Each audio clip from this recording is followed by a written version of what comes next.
சித்தரஞ்சன் தாஸ். இவர சுருக்கமா சி.ஆர். தாஸ் அப்படின்ட்டு அழைக்கிறாங்க. சி.ஆர். தாஸ் அப்படின்ட்டு அழைக்கிறாங்க. தேசபந்து என அறியப்படுபவரும் இந்த சித்தரஞ்சன் தாஸ் தான். தேசபந்து அப்படின்னா தேசத்தின் நண்பன் அப்படின்ட்டு அர்த்தம். இந்த சித்தரஞ்சன் தாஸ் வந்து சுதந்திர போராட்ட வீரர் நேதாஜியோட அரசியல் குரு தான் யாருன்னா இந்த சித்தரஞ்சன் தாஸ். இதை நம்ம படிச்சிருப்போம்.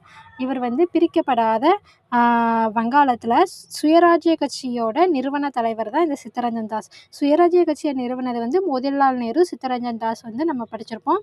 அடுத்ததாக இவர் வந்து கல்கத்தா உயர்நீதிமன்றத்தில் பல ஆண்டுகள் வந்து வழக்கறிஞராக பணிபுரிஞ்சிருக்காரு.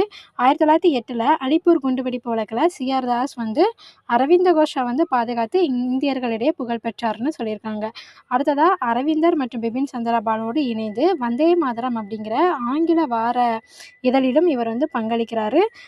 மகாத்மா காந்தி தலைமையிலான ஒத்துழையாமை இயக்கத்திலையும் ஈடுபடுறாரு சித்தரஞ்சன் தாஸ். சி.ஆர். தாஸ் சிறந்த அபிமானி மற்றும் அவரை ஒரு சிறந்த ஆத்மா என அழைத்தவர் வந்து யாருன்னா மகாத்மா காந்தி.